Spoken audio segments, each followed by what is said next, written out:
सास की surgical strike. Babita की आंख घबराकर खुलती है। थैंक गॉड मेरी तो शादी हो गई है। बाप रे बाप कितना भयानक सपना था।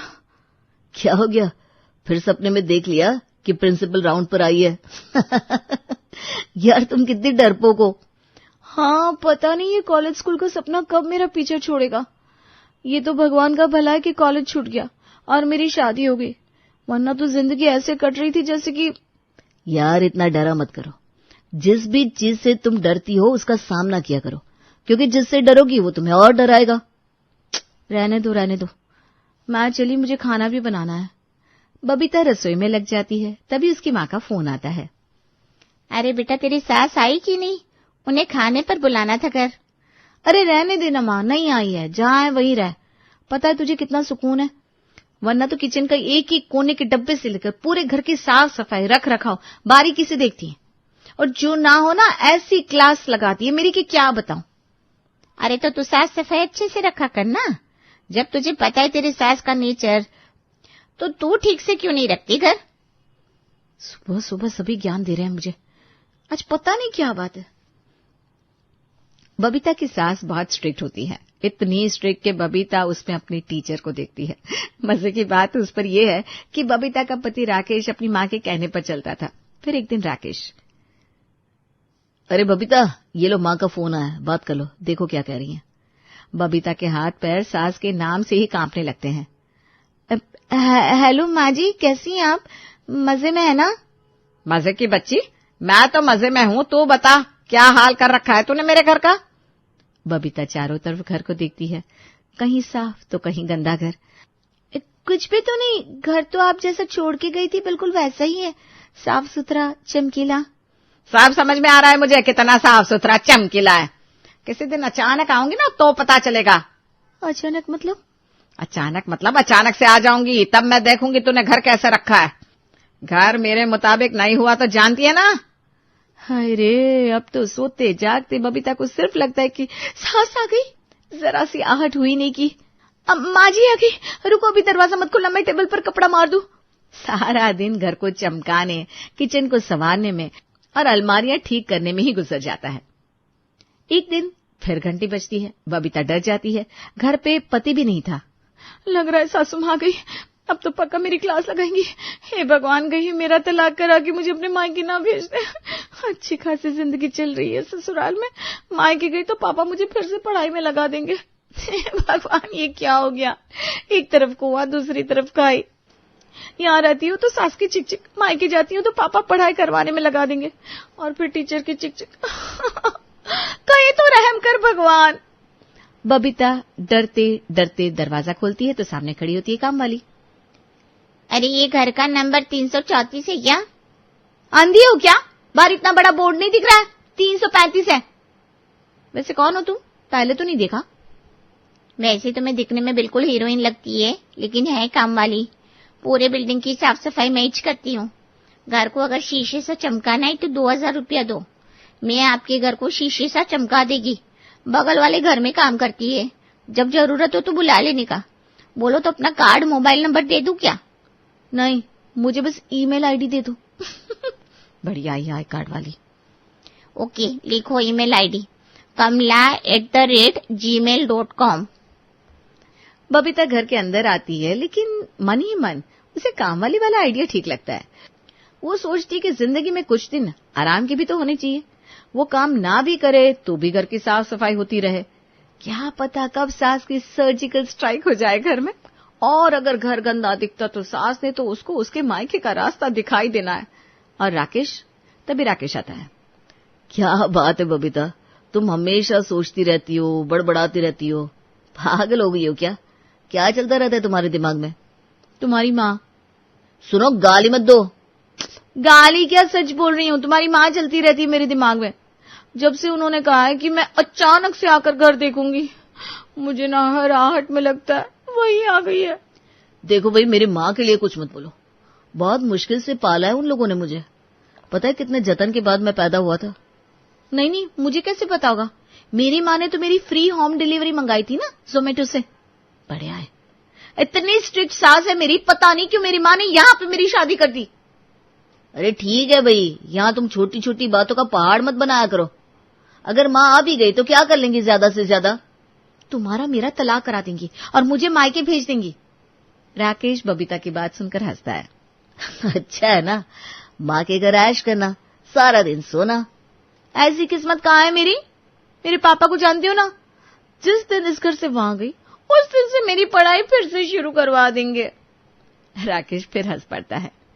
और पढ़ाई के नाम पे तो तुम्हें बुरे बुरे ख्याल आते हैं, सपने में भी डर जाती हो तुम पढ़ाई के नाम पे। समझते तो हो, फिर मेरा सपोर्ट क्यों नहीं करते? क्या सपोर्ट करूं, तुम्हारा इतना सपोर्ट तो करता हूं। और वैसे भी मेरी माँ क्या गलत बोलती है, घर गृहस्थी के काम ही तो समझा रही है, बाकी तुम भी देख लो। देख ही तो रही हूं। वैसे मैं तुमसे कुछ बात करने वाली थी। हाँ, वो क्या है ना, हमारे बगल वाले फ्लैट में काम वाली बाई काम करती है। तुम कहो तो उसको कुछ दिन के लिए रख ले, जब तक माँ नहीं आ जाती। तब तक घर की साफ सफाई वो कर देगी। कभी अचानक माँ ने सर्जिकल स्ट्राइक कर भी दी तो कम से कम घर तो साफ दिखेगा। हाँ तो रख लो, मैंने कब मना किया है? तुम्हें पहले भी बोला था तुम काम वाली रख लो। हाँ, वो तो मैं रख ही रही थी। तुम्हें याद है ना तुम्हारी माँ ने कैसे भगा दिया था पिछली वाली को? अरे वो काम कितना गंदा कर रही थी, देखा नहीं था तुमने?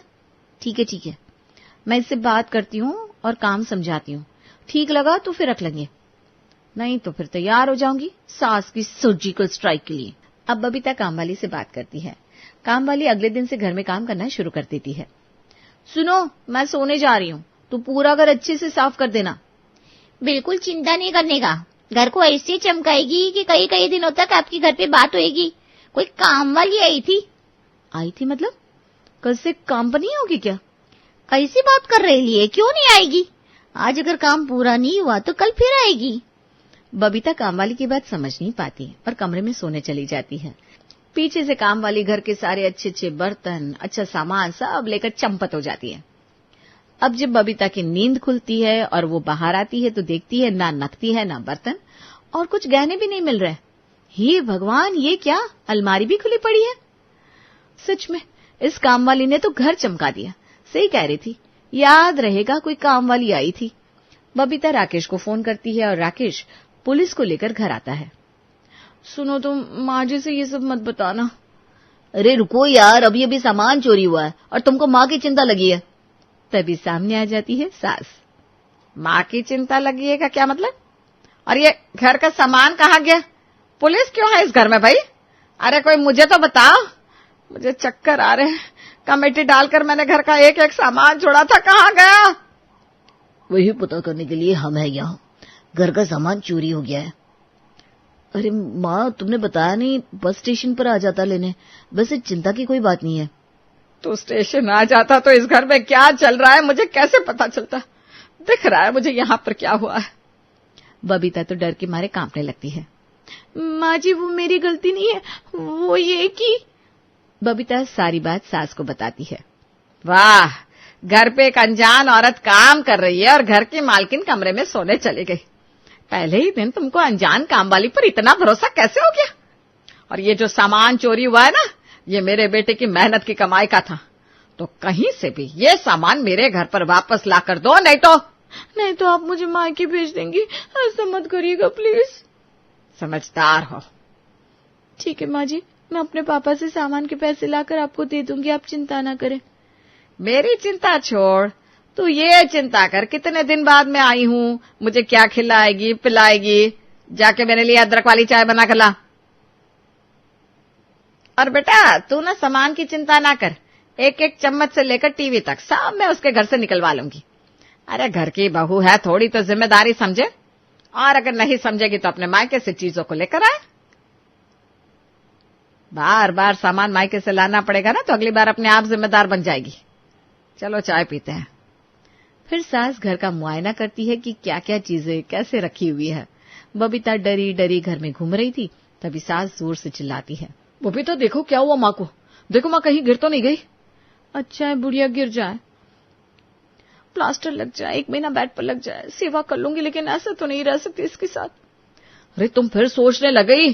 अरे कितना सोचती हो, क्या सोचती हो? अभी तो ठीक थी। हाँ बोलो ना, क्या बोल रहे थे? माँ के चिल्लाने की आवाज आई है, लगता है गिर गई है वो। लगता है? अरे इतनी देर में मुझे ताने दे रहे हो इतनी देर में तो तुम जाकर देख लेते अपनी माँ को। बबीता जाती है जहां से उसको आवाज आती है, लेकिन ये क्या, सास तो चिल्ला रही थी कॉकरोच को देखकर। कॉकरोच? इस घर में कॉकरोच? अरे कैसी लड़की हो, तुमने घर में कॉकरोच को आने भी कैसे दिया? बबीता का तो मन किया बोल दे, इनविटेशन कार्ड दिया था, बकायदा सिंदूर लगाकर आरती करके बुलाया है। माँ जी, इतना छोटा सा कॉकरोच पता नहीं कैसे आ गया, अभी हटाती हूँ। सास और अंदर जाती है, फिर जोर से चिल्लाती है। बबीता फिर सास के पीछे जाती है। ये क्या, दाल एक्सपायरी हो गई है? कभी पैकेट में देखा है खोल के कि क्या डेट है आखिरी? एक्सपायरी खिलाकर मारने का इरादा है क्या हम लोगों को? सासू माँ, ये तो दान देने के लिए आपने रखी थी, कहा था आएंगी तभी देंगी। आपको याद नहीं है, मैंने आपको बताया था कि इसका डेट। तभी सास बीच में रोक देती है। जबान तो इतनी चलाती हो, क्या बोलना। चलो चाय पीने जा रही हूं मैं। बबीता सास को चाय देती है। सास चाय पीकर आराम करने चली जाती है। यार, मुझे मेरे मायके भेज दो कुछ दिन के लिए। कैसी बात कर रही हो, माँ आई है और तुम मायके चली जाओगी? हाँ, परमानेंट जाने से तो अच्छा है थोड़े दिन के लिए चली जाओ। अरे सब ठीक होगा, डरा मत करो माँ से, समझी? बबीता की सास बहुत तेज थी, आस पड़ोस में भी बहू की बहुत बुराई करती थी। एक बार बबीता बाहर निकलती है तो, देख बबीता, शादी हो गई है अब तेरी, अब यही गृहस्थी तेरे पूरे जीवन काम आएगी। बबीता को कुछ समझ में नहीं आता। हाँ बिल्कुल, मेरी माँ ने मुझे समझाया था, लेकिन आप ये बातें क्यों कर रही हो? अरे माँ ने समझाया है तो थोड़ा सास को भी खुश कर दे। तुझे पता है तेरी सास कितनी अच्छी औरत है, और तूने उनको बड़ा परेशान करके रखा है बेटा। अच्छा, मैंने परेशान करके रखा है? और ये किसने बोला आपको? और कौन बोलेगा, तुम्हारी सास बोल रही थी। चलिए जरा मेरे घर और मेरी सास के सामने बोलिए कि उन्होंने बोला है। उन्होंने मेरी बुराई की आपसे, बोलिए ना उनके सामने। अरे नहीं, रहने दे, क्यों सास बहू के बीच में झगड़ा लगा है। वैसे भी तेरी सास तो जल्लाद है, जल्लाद, पता नहीं कैसे काट रही है तू। वाह, कभी मैंने उन्हें परेशान किया, कभी वो जल्लाद है। अरे आप लगा रही है आग हम लोगों के घर में, इसलिए कह रही हूँ। अगर मेरी सास ने बोला भी है तो मुझ तक लाने की कोई जरूरत नहीं थी। पर चलो कोई बात नहीं। बबीता घर का सारा काम करती है, अच्छे अच्छे पकवान बनाती है, घर की साफ सफाई और पति का ख्याल रखती है, लेकिन सास मिन मेख निकालने में नंबर 1। ऊपर से अब एक और मुसीबत। बबीता, अब तुझे सुनकर खुशी तो नहीं होगी, लेकिन फिर भी क्या कर सकती है।